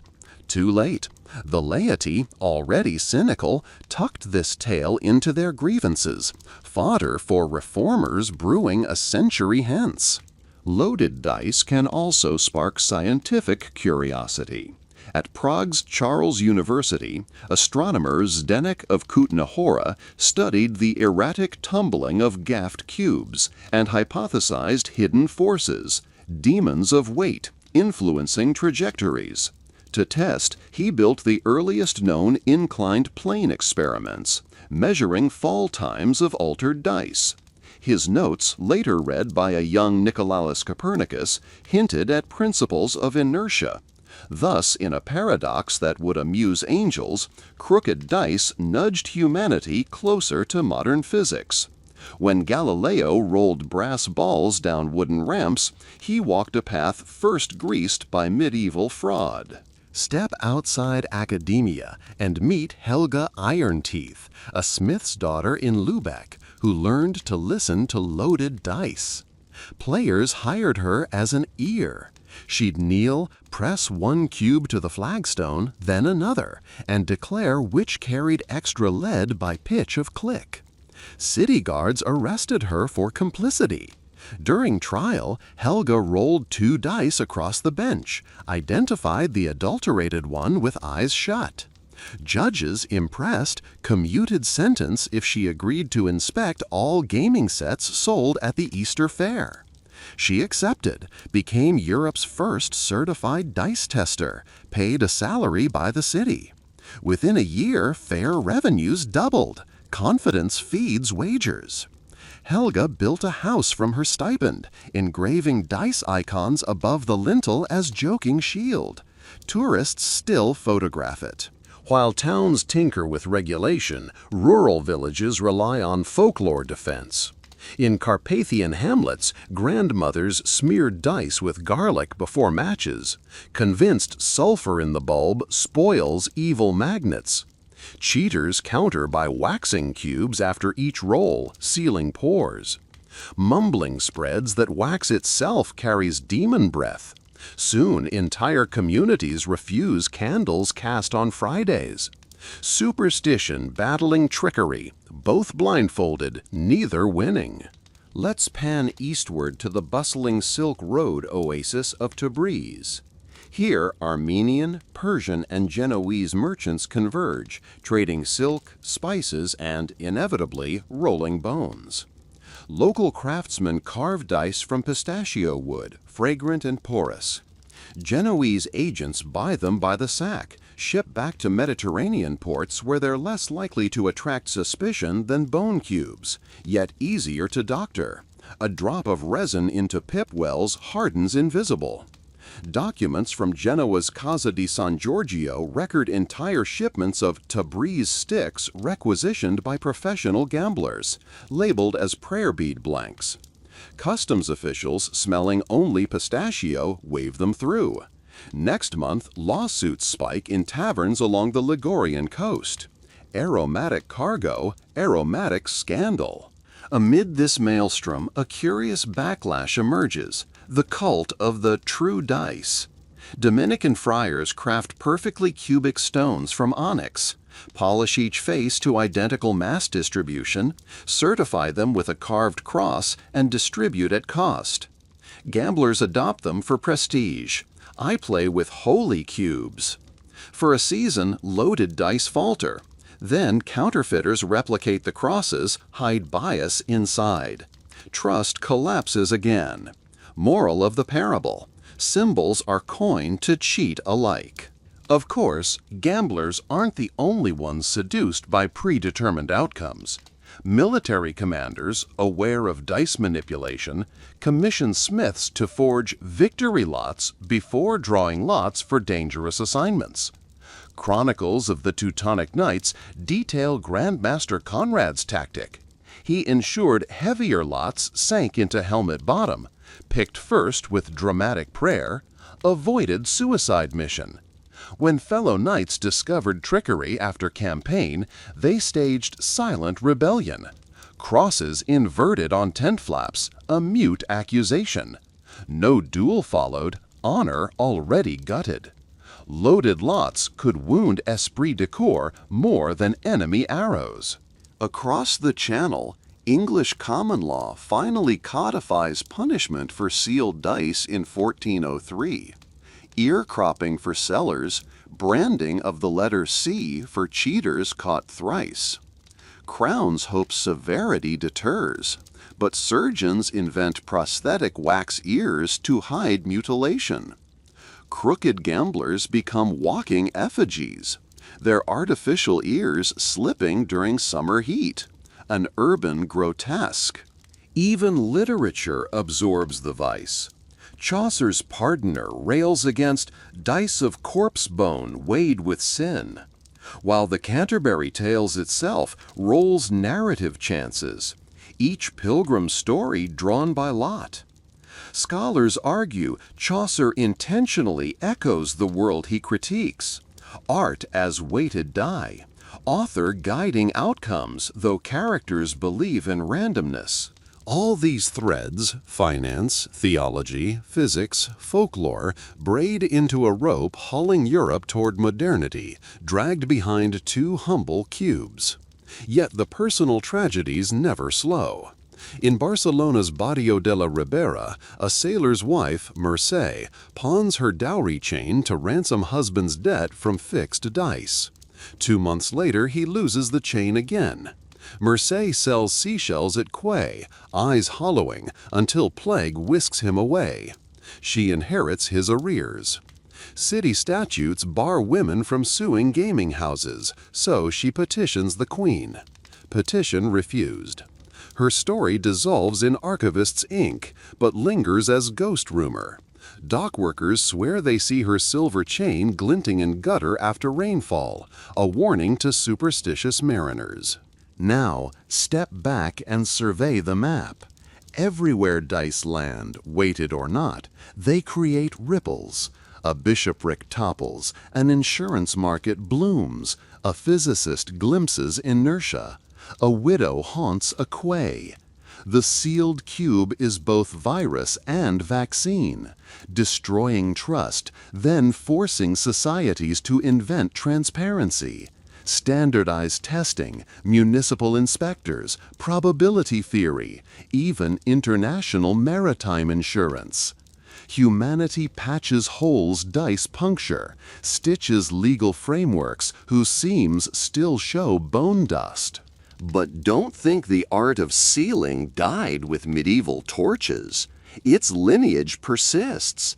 Rigged roulette wheels, shaved cards, algorithmic edges in online poker, all descendants of Guillaume Crookne's midnight wax. Whenever technology births a new game, someone resurrects the hog-hair brush and lead filings, updated for silicon, but driven by the same crooked heartbeat. The hour grows late. Torchlight gutters. In the distance, a fairground bell signals opening of pilgrim stalls. Guillaume limps toward the noise, pouch of Dr. Dice clinking at his belt, bones hungry for new stories. Pilgrims, pockets swollen with indulgence coins, weave through incense haze toward tables where chance awaits, gilded in deception. Before we follow them into dawn's carnival, take stock. We've traced the hidden circuitry of sealed dice, how they rewired economies, laws, faith, and science. Yet still uncharted are the psychological labyrinths gamblers navigate, or the Renaissance city that attempted to outsmart cheating with glass-floored dice pits and ended up inventing surveillance architecture. The lanterns of Venice shimmer double upon the Grand Canal, their reflections quivering like nervous gamblers waiting for the roll. You stand aboard a black-lacquered gondola nosing through midnight silk, the oars' slow croon echoing between palazzo walls. Ahead looms the Ca delle Ombre, the House of Shadows, where, 50 years after Guillaume first hawked his sealed bones, an altogether different experiment in honesty is underway. Word on every bridge is that tonight the Council of Ten will unveil the Republic's bold solution to cheating, a transparent gaming chamber engineered to make fraud impossible. Glass floors, glass tables, glass dice pits. Even the croupier stools are blown from Murano crystal, so pure the moon can see its own face. Step inside, cloak damp with lagoon mist. The entrance hall drips with candlelight and frescoes of Fortune turning her wheel. Except here she's blindfolded twice, as if even one scarf isn't enough to save her from Venetian cunning. You glide across a floor of back-painted glass panels. Beneath, networked canals of clear water snake like icy veins, patrolled by skiff-mounted lanterns so guards below can spot the faintest sleight of hand above. The architect, Maestro Alvise Zorzi, part mathematician, part stage magician, spent 3 years persuading the Senate that architecture could police morality better than any sermon. His masterpiece is the Dice Pit Rotunda. Players kneel around a dais ringed by mirrored glass. Their sleeves must be rolled to the elbow, their rings surrendered at the gate, their hair tied back lest a hidden pip or paste gem slip into play. Overhead, convex mirrors, sourced from Dutch lens grinders, magnify every gesture, turning each shake of the cup into public theater. Guards with spy glasses pace a catwalk, their boots clicking like metronomes. Here, they boast, dice fall uncorrupted. Yet corruption is like lagoon silt. Block one inlet, it seeps through another. Watch the debut match. 2 merchants, one Flemish, one Anatolian, wager silk shipments against pepper barrels. They clutch official purified dice, minted this morning, stamped with the lion of St. Mark. First throw, innocent rattle, clean result. Second, same. But by the 7th cast, a murmur ripples. The dice land soft, almost cushioned. The Flemish trader's brow beads with sweat, not from fear, but concentration. You notice how he flicks a fingertip over each cube just before release. Glass catches everything except the microscopic smear of goose fat hidden under his nail. That oil subtly dampens bounce, arrests rotation, coaxes the preferred face skyward. Goose fat, invisible, odorless, liquefies under lantern heat, all within the rule's blind spots. Marble reputations shatter. The House of Shadows earns its name. By dawn, the Council of Ten drafts fresh edicts banning foreign greases, salves, balms, unguents, and any devotional oils whatsoever. Apothecaries grumble. Priests protest. Gambler chemists simply pivot. They infuse linen cuffs with pine resin, a tackier substitute that blooms stickier under sweat. For every pane of glass, another mirrored labyrinth of loopholes appears. Transparency proves a stage, not a shield. Spectacular, profitable, and ultimately porous.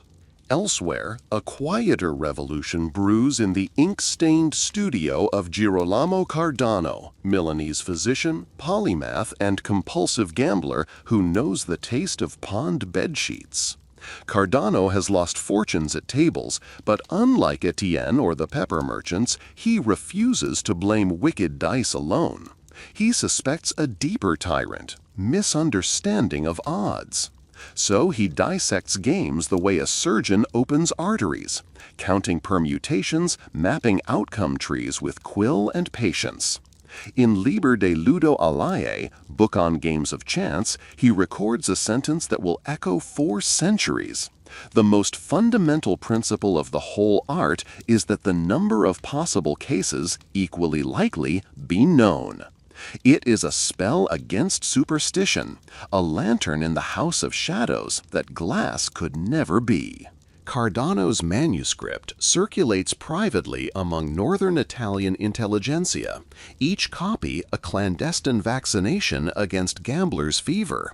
Some readers, rather than abandon dice, weaponize the math. They calculate house edges, craft wagers whose profits hide in plain arithmetic. Thus the banker's bluff is born. Invite opponents to pick any 3 faces on 2 dice. You keep the remaining 3. Thanks to Cardano's fractions, you know your trio wins 18 out of 36 combinations. Theirs only 15. Gamblers scoff at such a narrow tilt until purses empty ounce by ounce. Edge beats luck the way a ship's keel beats waves. Invisibly, inevitably. The Church senses danger, not just moral decay, but epistemic revolt. If numbers can predict fortune, what remains of providence? In 1546, a papal bull condemns arithmetemic necromancy, threatening excommunication for those who publish dice probability texts. Printers in Bologna smuggle Cardano's pages between herbal treatises. Mathematicians annotate margins with saints' names to feign piety. Knowledge plays loaded dice with censorship. It might lose some chapters, but the sum of throws trends upward. While Italy debates philosophy, Germany builds machines. In Nuremberg, horologist Hans Meisel adapts clock gear escapements to create the Würfeluhr, dice clock, a walnut box contraption with a crank. You drop 2 cubes in a top slot, gears tumble them through a zigzag maze, and they exit into a glass dome, results untainted by human hand. Guilds adopt it to resolve disputes. Some towns even appoint the dice clock as juror for minor civil cases. Let mechanism, not men, choose guilt. But tinkerers quickly learn to tilt outcomes by filing gear teeth asymmetrically. The Würfeluhr becomes yet another theater set for invisible biases, albeit mechanical instead of flesh. Travel north to Stockholm, 1602. Winter clamps the city. Taverns overflow with soldiers awaiting spring campaigns. Here, a wiry woman named Sigrid Natto Dog, night and day, pioneers psychological swindle. She doesn't modify dice, she modifies expectations. Before each match, she flirts with opponents, letting them accidentally glimpse a purse overflowing with coin. Players assume her wealthy, careless, beatable. She begins with timid bets, loses deliberately, coaxes stakes higher, then unleashes Cardano-tested combinations to claw back fortunes. Her victims accuse witchcraft. Magistrates rule that seduction is no felony. Sigrid retires rich enough to endow a hospital wing. Ironic sanctuary for those broken by her craft. By now, Europe's monarchs eye a new frontier. State-run lotteries, dice's respectable cousin. France launches the Loterie Royale to finance port fortifications. England's Elizabeth I raffles prizes to fund naval harbors. Advertised odds are engraved on broadsheets, promising transparency. Yet officials quietly trim winning tickets before drawing, an institutional goose fat. When rumors spark riots, governments appoint public observers, citizens sworn to oversee draws. One such observer, Dutch merchant Peter van Velsen, keeps duplicate ledgers and invents an early randomizing drum of interlocking paddles, precursor to modern lottery tumblers. Weighted dice, by provoking distrust, compel societies to architect fairness protocols we still employ. Witnesses, audits, randomized drums, sealed envelopes, cryptographic hashes in the digital age, all offspring of medieval fraud. Not that dice leave the stage. Across the Atlantic, Jamestown colonists pack ivory cubes in sea chests. Virginia Company charters forbid gambling, fearing idleness. Enforcement lasts until first tobacco crop fails and colonists turn to hazard for distraction. Native Powhatan spies report white men kneeling in mud, howling at tiny white stones, omens of vulnerability. Anthropologists later wonder, did loaded dice contribute to colonial miscalculations that stoked warfare? History rarely isolates one cause, but chance, bent and unbent, oils many gears. Return, finally, to Venice, 50 years after the glass chamber debut. The Ca delle Ombre stands abandoned, its floors cracked, canals below fetid. Tourists whisper it's haunted by the echoes of thrown dice. Yet atop its marble cornice sprouts a new thing, a brass lightning rod, installed by students of Galileo who once dropped rigged cubes off leaning towers to test gravity. They convert the ruin into an observatory, mounting telescopes where mirrors once spied on gamblers. Astronomer Katerina Dolphin takes nightly readings of Jupiter's moons, translating celestial cycles into tide forecasts that help merchants hedge cargo arrival bets. Thus, even a failed monument to transparent gambling births data that reduces maritime risk, the cosmic counterweight to goose fat. Stand with Katerina under salt-wet stars. She confides that dice never vanish, they just change scale. The universe is a set of loaded dice, she says, adjusting a brass eyepiece. But if we tally enough throws, pattern emerges, and from pattern comes power. You realize the medieval struggle over crooked cubes has matured into statistical mechanics, astronomy, insurance, public policy, a perpetual cascade from alehouse to academy, from wax-filled pips to gravitational constants. Yet one frontier remains largely unmapped, the underbelly of memory itself. How the rattle of dice digs trenches in a gambler's mind, laying rails for obsession deeper than any lead core. Monasteries along the Rhine now treat ludus furor, gaming frenzy, prescribing cold baths and illuminated psalms. The Jesuits commission brain studies, slicing cadavers of chronic gamblers, searching for lesions, finding only stories etched behind the eyes. Treatment fails because the ailment isn't in flesh. It's in the narrative gears Cardano exposed. Understand the calculus of maybe, and you crave its sensation forever. Which draws us to a final, startling advance. The Libro degli Specchi, Book of Mirrors, circulated in secret among Tuscan gamblers. It teaches recursive storytelling as a con.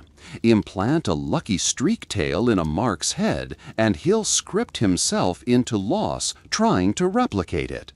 The text is half psychology, half literary grenade. Theater troupes adopt its techniques to plant lucky spectators who win small, lure crowds to tables after performances. When the Inquisition burns a copy in Florence's Piazza Signoria, fragments float upward like ash dice, still tumbling probabilities on the wind. We have roamed from hog-hair brushes behind mints to glass palazzi, from bishops' slates to astronomers' eyepieces, watching loaded dice mutate societies, sciences, and souls. Yet ahead lies an era when dice become national security matters. Napoleon's armies gambling pay at campfires, Confederate soldiers carving bone cubes from horse knuckles, British intelligence planting rigged backgammon sets in PO camps to conceal micromaps. The stakes will escalate from purses to empires. Gunsmoke hovers low above the bivouac like a ceiling of dirty glass, and the crackle of distant musket fire keeps time with the clack of dice around the camp stove. You squat beside a wagon wheel on the outskirts of Austerlitz, hands raw from packing cartridges, and watch uniforms from 3 empires stake tomorrow's rations on cubes cut from horse phalanges. Their pips are inked with lampblack and goose blood, still tacky. Every toss lands in soot, every victory tastes of powder and fear. Napoleon's Grande Armée has mastered artillery mathematics, but here, under threadbare tents, the old arithmetic of chance still governs loyalty, morale, and, occasionally, mutiny. The favorite game is biribi, outlawed in Paris but thriving in portable form at the front. A cloth board divided into numbered squares lies across a barrel. One soldier stirs bone counters in a leather sack. Another shouts out wagers. The house, usually the sergeant who owns the board, pays 64 to 1 on a single number hit, despite odds closer to 70 to 1. That subtle cut fattens his purse with every round, funding side deals for contraband brandy. When lamps dim, you notice he palms 2 counters before drawing, but no one objects.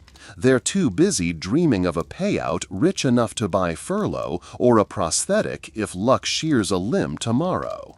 Across the ridge, Russian infantry favor hazard, the same medieval dice game that once bankrupted English squires. Their quartermasters distribute barley bread and vodka at dusk, then look away while privates gamble entire loaves. A priest attempts to preach restraint, citing proverbs about casting lots, but the men laugh. Everyone here wagers souls daily against French bayonets. What's a crust of bread? Still, the chaplain's words plant a seed that will sprout in frost. Deserters steal the regiment's dice, claiming God cursed them. With no cubes to chase illusion, vodka consumption triples, discipline rots, and at the morning advance, half the unit staggers like loaded dice tumbling down icy trenches. Meanwhile, on the French right flank, Marshal Lannes experiments with patriotic lotteries. He authorizes each battalion to issue handwritten tickets, entry fee 1 franc, prize the first captured Austrian cannon. It's propaganda disguised as gambling. Soldiers who crave silver suddenly crave victory, because enemy artillery equals raffle payout. A clerk tallies names, a drummer stores the tickets in a drum shell, and before battle, the colonel draws one in dramatic flourish. Cheers erupt, morale spikes, and men charge harder. But the system corrodes fast. Officers rig draws for favorites. Winners sell vouchers to speculators following the army. And rumors spread that some cannons are won twice, receipts forged. Patriotic fervor calcifies into the same old bone-deep cynicism. By Wagram, the scheme is abandoned, but generals note a lesson. Framed correctly, roulette wheels can spin men into bullets. Off the battlefields, gambling infiltrates espionage. In 1807, British agent Charlotte Atkins slips into Boulogne disguised as a milliner to observe invasion barges. She carries a needle case whose lid unscrews to reveal 2 ivory dice. Imperfection? Hardly. One die hides a sheaf of microfilmed sketches of coastal batteries. The other, dipped in wax, conceals a cipher key etched into lead. If captured, she need only throw the cubes into a gutter. Soldiers assumed they're trinkets from a lady's vanity. Atkins never throws them. Instead, she bribes a customs officer with a game of high-low. They roll in the glow of a fish oil lamp, and while he gloats over a streak of winning sixes, weighted in his favor, she memorizes troop counts scrawled on the ledger behind him. A thief's fortune. Deception resting inside deception like nested dice. The prisoners of war are no less ingenious. In Saxony, British dragoons held at Königstein Fortress craft dice from molded bread hardened in sun, then paint them with shoe polish. A physicist among them, Lieutenant Rowena Graham, calibrates each cube by whittling minute air pockets to offset density. Not to cheat opponents, there's no money here, but to create truly fair dice for the first time in months. Graham argues that justice in the microcosm of prison life begins with honest randomness. Her peers grin, indulge her idealism, and toss bread dice nightly. Yet the experiment backfires. Without the hidden edge that lets a cunning player win occasionally, games grind into pure probability, bland as ration soup. Players drift away, proving yet again that the pulse of gambling is not fairness, but the illusion of it. While Europe bleeds, a quieter revolution steams across the Atlantic. Riverboats on the Mississippi become floating casinos, their paddle wheels churning brown water while card sharks clatter dice across velvet. The most notorious is Gentleman Lucas Hale, who bears silver dice etched with microscopic grooves that catch thumb skin, allowing mid-air rotation in the flick of a handshake. Passengers sweltering beneath gas lamps never notice. They're hypnotized by Hale's patter about Napoleon's fall and the new American century. Hale wins cotton deeds, IOUs, even human lives. Slaves pledged as collateral by planters drunk on rye. One night, a deckhand named Josiah covertly swaps Hale's rigged dice with unaltered bone cubes, seeking poetic justice. Hale's winning streak evaporates, passengers cheer, but vengeance turns hollow when planters, enraged at loss, take their anger out on Josiah. By dawn, his body floats near Natchez. The moral smolders. Unrigging a game can be deadlier than rigging it. Back in Europe, the Congress of Vienna, 1814, tries to redraw borders and, inadvertently, the map of vice. Diplomats from 200 states cram into salons, negotiating treaties by day and gambling by night. Casinos sprout within palaces.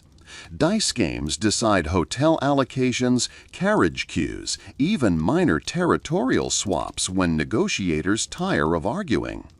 Prince Deline jokes, "We waltz by noon and throw dice by dusk, thus the continent spins."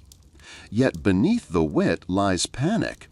Smaller duchies bankrupt themselves keeping pace with Prussian and Russian bankrolls.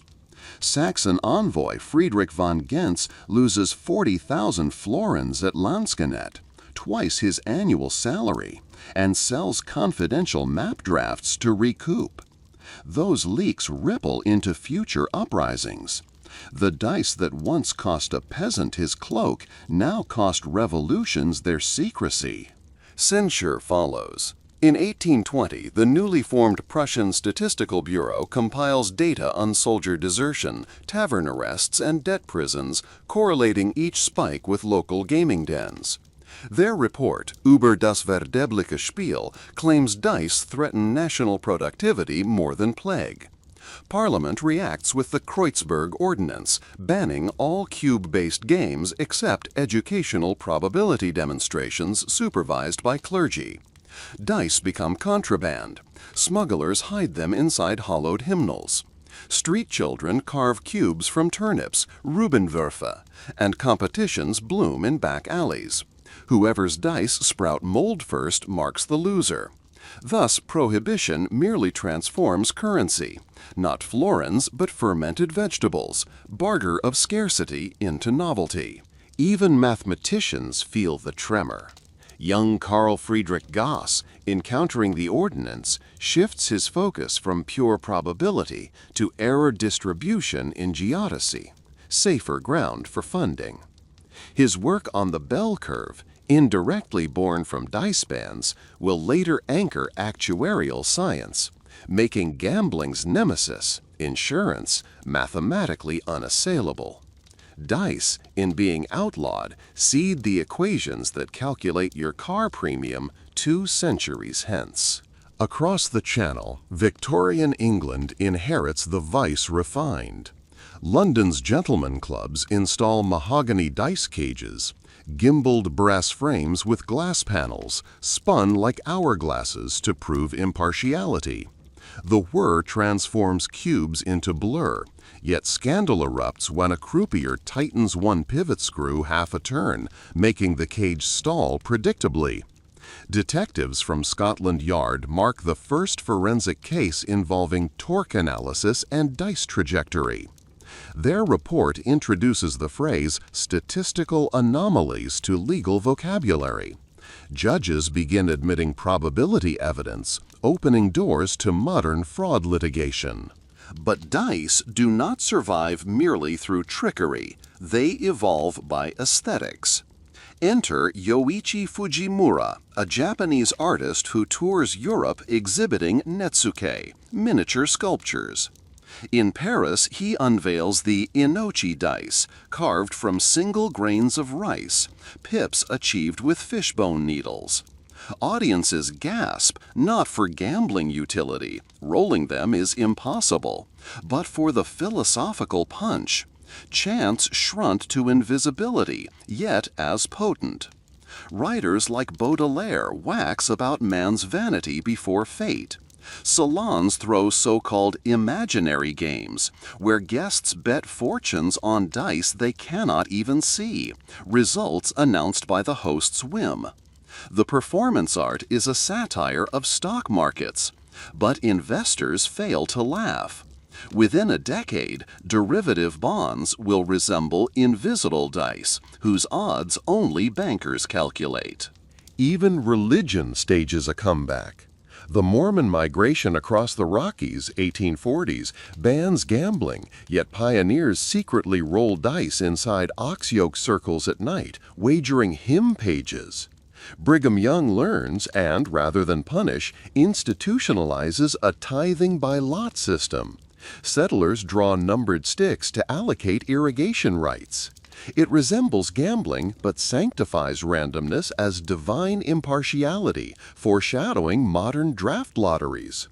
Thus dice, shunned, returned disguised as administrative fairness, history's favorite masquerade. Mid-century America witnesses the California gold rush, where tents balloon into boomtowns overnight. Hardware merchant Leland Stanford observes miners lose pouches of gold dust to crooks wielding needle dice, cubes with cores drilled, filled with mercury, tilt the palm, and weight shifts. He invests in railroads instead, using gamblers' losses to finance track.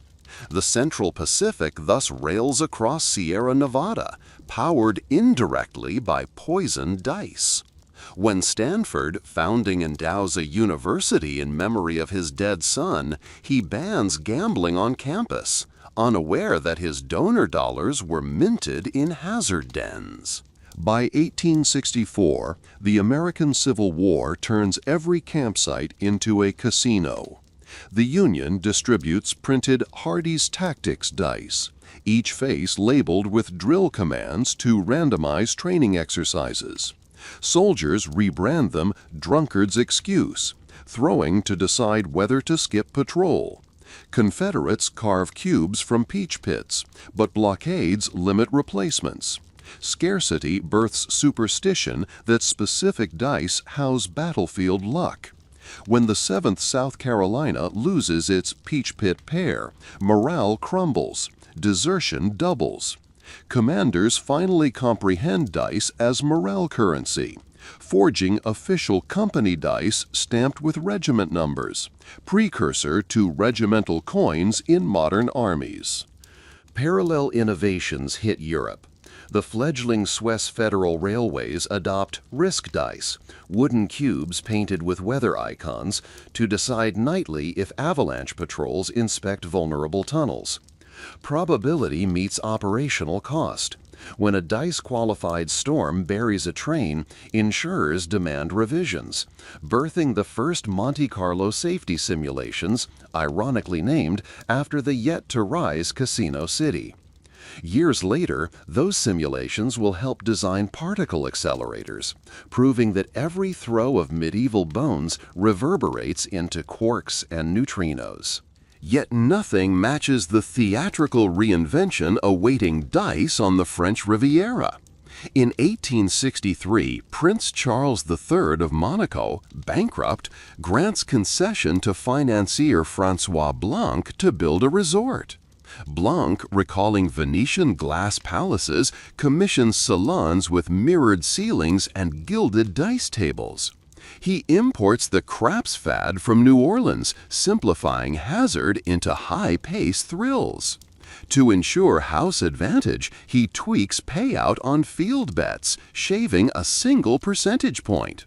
Gamblers, intoxicated by sea air and absinthe, overlook the cut. Monaco's treasury overflows, funding opera houses, laboratories, even early electric lighting. A micro-adjustment in cube payout resurrects a microstate and nurtures the arts. When Dostoevsky visits, loses family savings, and writes The Gambler, literature gains a masterpiece. But only because dice first gained 2 extra mirrors and a marketing slogan: "Sunshine you can take indoors." Under those mirrors, newlywed Englishwoman Clara Thornfield notices croupiers wear zinc-plated finger stalls. They serve dual purpose: protect manicured nails and conceal magnets. Certain dice contain iron cores, rolling fair unless a stall's polarity nudges outcome. Suspecting foul play, Clara sketches hidden coils and publishes an exposé in the Times. Scandal erupts, Monaco denies, British tourists briefly boycott. To recover reputation, Blanc invites international scientists to certify casino devices, launching one of history's first third-party auditing laboratories. Their seal, 2 dice overlapping a microscope, becomes marketing gold. We trace modern certified random number generator badges on online casinos back to Clara's indignation. As telegraph lines crisscross continents, dice adapt again. Bookmakers in London receive horse race odds from New York in minutes. They devise the telegraphic toss, settling spread bets by remote dice results transmitted via Morse. When discrepancies appear, multiple offices claim different outcomes, operators establish time-stamped verification codes, the forebear of blockchain hashing. Chance forces invention of trust systems the same way crooked dice once forced Venetian glass floors. And still, beneath all progress, the human heartbeat of risk pounds unchanged. In a cholera ward in Warsaw, 1881, patients on straw mats carve dice from soap, wagering spoonfuls of quinine. In Dublin, destitute poets throw coppers with dock workers, dreaming of funding pamphlets. In Dakar, colonial soldiers from Senegal and Brittany share cowbone cubes, finding momentary brotherhood in numbers that know no empire. Dice remain the Esperanto of desperation. You, night walker through centuries, feel fatigue tug at your eyelids. But the bones keep rolling forward toward a 20th century explosion of probability. Vegas neon, quantum indeterminacy, and computer algorithms that borrow Monte Carlo's name. We stand on the threshold where physical cubes yield to electronic pseudo-randomness. Yet the questions stay medieval. Who controls the dice? Where is the hidden weight? What story lures us to the table? Steam whistles shriek as the 6 a.m. Limited rolls into Chicago's LaSalle Street station. And the first thing you notice, before the soot, before the smell of bacon grease drifting from a lunch pail, is the rattle of dice against a tin cup. Porters and crisp coats lean by baggage trolleys, gambling away tip money they haven't yet earned. One shouts, "Little Joe," as snake eyes tap metal like hail on a roof. And suddenly you, the weary business traveler in a bowler hat, are caught in an invisible gravity well. Risk. The year is 1905. The city crackles with alternating current. And America is learning that electricity might light a street lamp, but uncertainty still powers its heart. Slide a few blocks south to 22nd and Wabash, duck beneath a barber pole, and you'll find Tibbs Sporting Club, a legal boxing gym by day, a dice den by night. Police know it, politicians bless it, and insurance agents price the fire policy accordingly. Men in starched collars crowd around a chalked ring on the linoleum floor. The game is African domino, really just craps with side wagers that change every 3 throws. A steel cash box sits atop a phonograph, collecting house rights, 3% on every bet. That fraction is pocket change to players, but it pays Tiv's mortgage, the precinct captain's whiskey, and the ward healer's campaign posters. In early 20th century Chicago, democracy runs on percentages shaved from bone dice. Skip forward 9 years. The same cubes have crossed the Atlantic, tucked in rucksacks, plunked down on duckboards in the mud of Flanders. World War I turns trenches into casinos without ceilings. Soldiers call craps holy roller. They hurl dice off overturned ammo crates, wagering chocolate, leave passes, even toothbrushes. Laughter hides the shell shock for 20 seconds at a time. Commanders look the other way because a man who has just won a can of peaches will crawl out of a dugout tonight convinced God likes his odds. Historians later credit tactical successes to superior artillery. Frontline letters reveal another catalyst, a fresh ration of optimism mined from lucky sevens. Peace limps home in 1918, trailing a pandemic. Speakeasies soon blossom like mushrooms in the damp soil of Prohibition, each with its own bones table. A jazz pianist bangs out chords in Harlem. A bootlegger slides a pair of ivory floater dice, hollow cubes weighted with mercury that shifts to simulate fairness, across the felt. Winnie Numbers, the first black woman to bankroll an entire block of nightclubs, understands probability better than most professors. Keep the dice almost honest, and people will empty pockets chasing that last percentage point. She reinvests proceeds into trumpet players and bail funds, proving statistics can buy both art and freedom. But the heavyweight title bout of dice history is still loading in the wings. Boulder Dam rises on the Colorado in the early 1930s, and thousands of laborers spend paychecks in a dusty nowhere called Las Vegas. Canvas tents mutate into clapboard saloons. Saloons sprout green felt craps tables. When Nevada legalizes gambling in 1931, the cubes finally acquire a permanent address, Fremont Street. Dust devils whirl outside, ceiling fans clack inside, dice clatter louder than both. Early joints rely on soda pop glass dice, prone to microbubbles that bias rolls. Patrons don't notice. They're too busy marveling at neon, random photons trapped inside gas tubes, chance packaged as light. Enter Benny Binion. Stole cattle in Texas, now steals seconds of fate. He standardizes the modern casino die. Polished cellulose acetate, razor edge, perfect center of gravity, serial numbered, blue-pipped. Trust the dice, he tells tourists, but never trust yourself. Binion introduces 100x odds on the pass line, a marketing stunt that mathematically preserves house advantage yet feels magnanimous. Pilgrims roar, newspapers gush, and within a decade, Las Vegas Boulevard becomes America's pilgrimage site for secular absolution.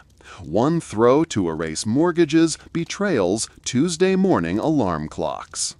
Yet dice remain double agents. In 1943, deep beneath messes of Los Alamos, physicist Stanislav Ulam convalesces from viral encephalitis and kills boredom playing solitaire. He wonders, could repeated random trials approximate neutron diffusion inside an atomic bomb? Lacking dice, he grabs punched IBM cards, shuffles, records outcomes. Colleague John von Neumann christens the practice the Monte Carlo method after Monaco's casino. Paperwork requires a harmless code name. They program ENIAC to run millions of virtual dice rolls, birthing a computational revolution. The same mechanism that once emptied pawnbroker drawers now helps split the atom and later map DNA, forecast hurricanes, price financial derivatives. The universe itself seems to run on dice. Einstein bristles, God does not play dice with the cosmos. Quantum physicists respond, maybe, but the cosmos definitely plays craps with us. Post-war soldiers returned trained on the rhythm of dice bouncing on plywood mess tables. They pack their skill into starter homes and V8 Chevrolets. Suburban basements echo with Saturday night craps. Tupperware hostesses upstairs gossip while husbands downstairs bet lawnmower spark plugs. General Electric even markets translucent plastic dice in pastel colors to match kitchen appliances. Proof chance can be domestic chic. Meanwhile, the mob hands off Vegas to corporations in three-piece suits. Howard Hughes buys entire casinos, demands sealed packs of dice delivered by Brink's armored trucks, hoping sterility will sterilize risk. It doesn't. Loaded dice reach the floor anyway, hidden in fake ice cubes, dropped into high-roller cocktails. Surveillance cameras bloom in chandeliers, but the arms race between randomness and regulation only intensifies. By 1973, the Nevada Gaming Control Board employs mathematician Mike Shackelford to audit cube tolerances down to 10,000ths of an inch. Precision unheard of in Damascus workshops that carved the first six-siders 2,000 years earlier. Medieval gamblers lost cloaks. Modern corporations lose stock valuation when a micrometer finds a burr on edge number 4. Dice evolve again, slipping into silicon. Atari's 1978 Dice Derby arcade cabinet uses a pseudo-random number generator, replacing tactile clack with electronic buzz. Players don't trust it at first. They slap the sides hoping to influence outcomes. But quarters keep flowing because the screen displays odds in fluorescent green, and humans love to quantify their doom. In 1984, Apple engineer Sally Kerr programs a desktop craps simulation. Office mates bet actual cash against pixel pips. The boss reprimands them, then secretly installs the game on his Macintosh. Eventually, casinos realize software can out-earn felt. They commission digital craps pits where every roll is an algorithm obeying state-certified entropy routines. Randomness becomes a line of code audited by civil servants whose grandfathers once eyeballed bone dice under kerosene.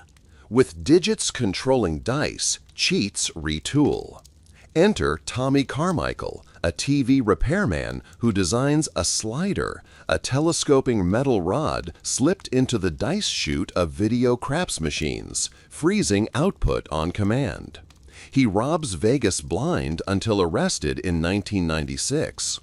Engineers respond with optical sensors verifying cube rotations at 900 frames per second. It's a technological fist bump across centuries. Medieval clerics shook Hollywood dice cups to banish demons. Modern pit bosses shake fiber optic cables to banish hackers. Superstition replaced by spectroscopy. Yet motive unchanged. Defend the sanctity of chance while skimming its dividends. Global finance adopts the rhetoric. On Wall Street, rolling the dice becomes CNBC shorthand for speculative trading. In truth, the street has designed dice it never actually rolls. Collateralized debt obligations that appear diversified until loaded with mercury, subprime mortgages, triggering the 2008 collapse. Bankers blame black swan events, but whistleblower memos read like TIF's Orting Club ledgers, tiny percentage cuts masked by jargon. Congressional hearings brand executives irresponsible gamblers. Executives clarify they were risk managers. Semantics aside, families lose homes, graduating seniors lose futures, and dice reclaim everything they once promised. Out amid Afghan mountains, Marines still toss dice on ammo crates, echo of Flanders mud. Now they wager energy drink packets, cell phone minutes, sometimes a flight home on emergency leave. Military psychologists issue guidelines. Gambling can build camaraderie but risks addiction. Commanding officers compromise. Allow dice but cap stakes. Compliance varies. History repeats in Kevlar. Zoom to a Tokyo subway, 2011. Commuters flick virtual cubes on smartphone screens playing gotcha games. Digital slot craps hybrids where rolling unlocks anime characters. Odds displayed, payouts randomized, dopamine delivered through haptic buzz. The industry nets billions, dwarfing Las Vegas Strip revenue. Legislators debate whether gotcha constitutes gambling. Developers rebrand it surprise mechanics. When pressed about addicted teenagers, they quote medieval theologians. Chance is morally neutral. Only intention corrupts. Somewhere Benny Binion laughs through time. In Geneva, physicists at CERN push randomness to ontological limits.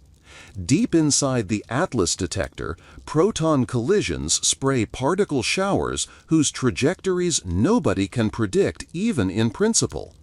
Data streams feed into cryptographic engines producing quantum random numbers sold to banks securing dossiers against hackers.